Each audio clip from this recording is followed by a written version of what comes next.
Hi everyone, I'm David Fisher, and this is Presidential Chronicles, the series of books and videos on American history as seen through the lives of the presidents of the United States. This episode is from the life of James Monroe, and the focus is tough times too. The year is 1817, and James Monroe has been inaugurated as the 5th President of the United States, and times are good.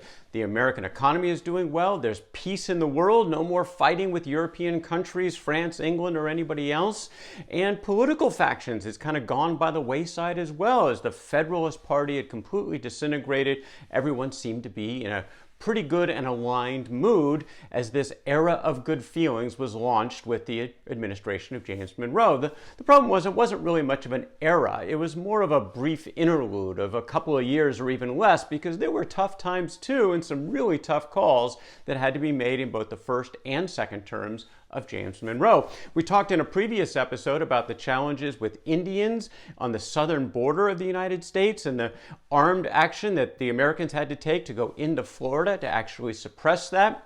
Florida at the time being owned by Spain, again covered mostly in a prior episode. One of the other big challenges in the administration of Monroe in that first term was the economy. It indeed was off to a great start for a couple of years, but then really went in the tank and fast. The first major recession in American history, and they called it a panic, the Panic of 1819, and it was really based on a couple of things.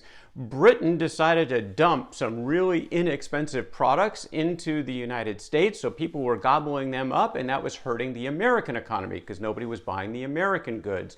There was also excessive speculation, especially related to Western lands. People were pouring money into these speculative ventures, and some of them, the bubble simply burst. There was no value there, and this again hurt the economy in a number of places. The problem for James Monroe and his administration was at this time there was very little the national government could do about an economic recession. There were few levers to pull, and yes, there was a Bank of the United States, but it didn't really drive monetary policy, and while Monroe did renew the Bank of the U.S., it didn't do a lot to squelch this particular panic.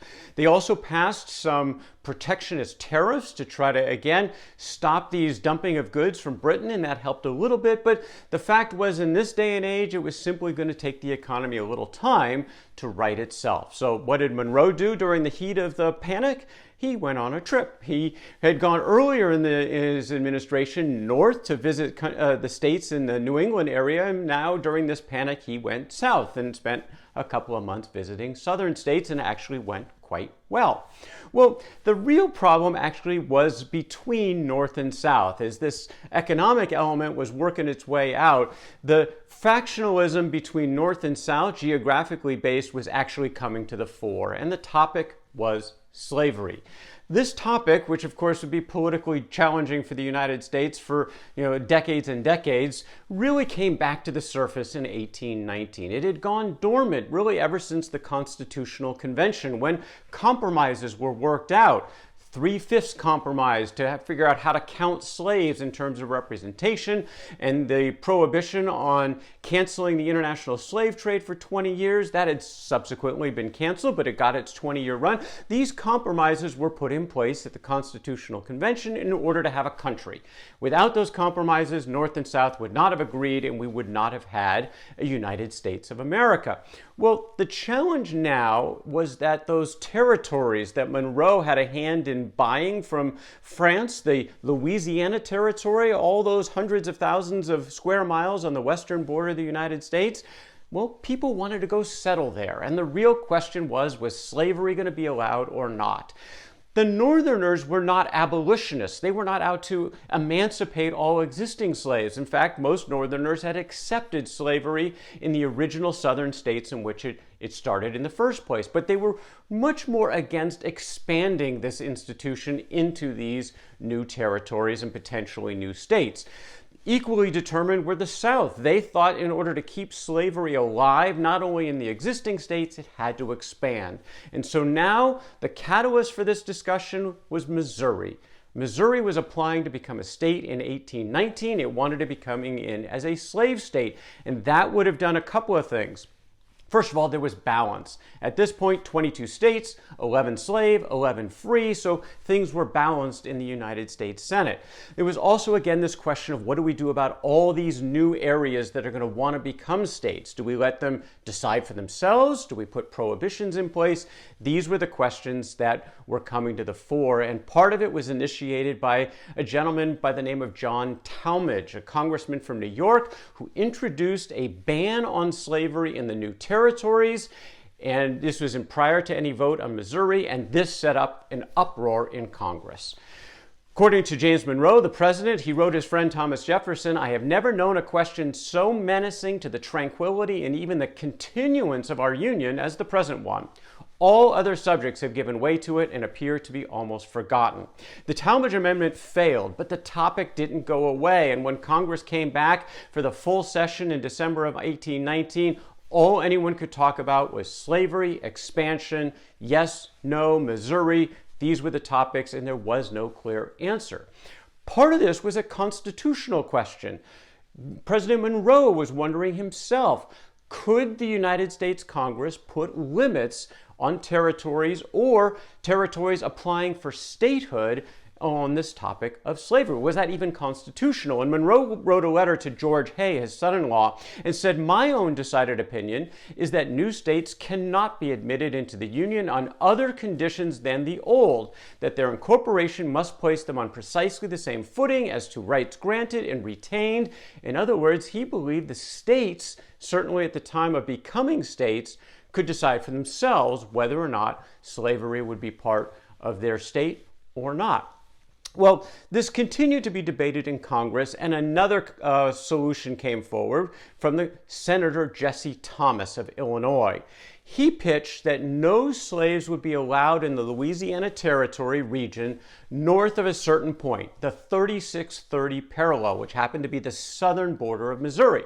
So under this construct, Missouri could come in as a slave state, which would be north of that line, but going forward, nothing else in the Louisiana Territory above that line could be slave, and anything below it could house slave. This was the compromise that Jesse Thomas put forward. And it was debated and debated and debated, very strong opinions on all sides. Henry Clay was among those who led the compromise in Congress because they didn't want to just settle on what do I do about Missouri and perhaps one or two others. They really wanted to look at this for the longer term. And so finally the Thomas Amendment was voted on and it passed. 90 to 87 in the House of Representatives. It passed the Senate, and it went to the President of the United States for his signature. The Missouri Compromise, would he sign it? Well, the real question for Monroe was again it constitutional? And he got his cabinet together, they talked about it, they debated it a bit, but basically everyone was in agreement that this was an act that Congress could impose these limits on the future above and below the 3630 line. They said it was constitutional, and Monroe signed the Missouri Compromise into law, and everybody took a big sigh of relief. But the question was, how long would this last? Was it a permanent solution? Well, as far as Thomas Jefferson was concerned, he called it the most momentous question, like a fire bell in the night, awakened and filled me with terror. I considered it at once as the knell of the Union. It is hushed indeed for the moment, but this is a reprieve only, not a final sentence. And that was exactly right. It was a reprieve. For 30 years, the Monroe signed Missouri Compromise did create a level of peace for 30 years. There was certainly some agitation around slavery, but it wasn't really until 1850 that things decided to really blow up again. But for now, a reprieve, but certainly not a final sentence in terms of getting rid of the problem.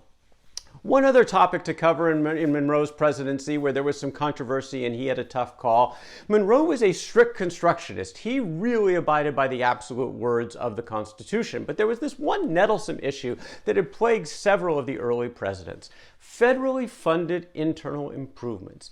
This confusion about whether or not it was constitutional to take federal tax dollars and apply it for things like bridges and roads and canals, in particular ones that might exist only within one state. And most of the early presidents found this to be unconstitutional, even though Congress kept trying to push for its ability to pass these laws and build these internal improvements.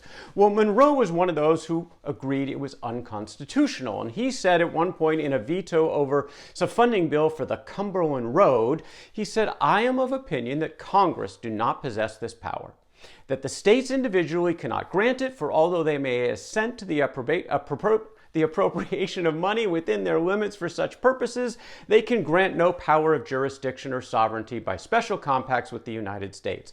This power can be granted only by an amendment to the Constitution and in the mode prescribed by it," and he issued his veto.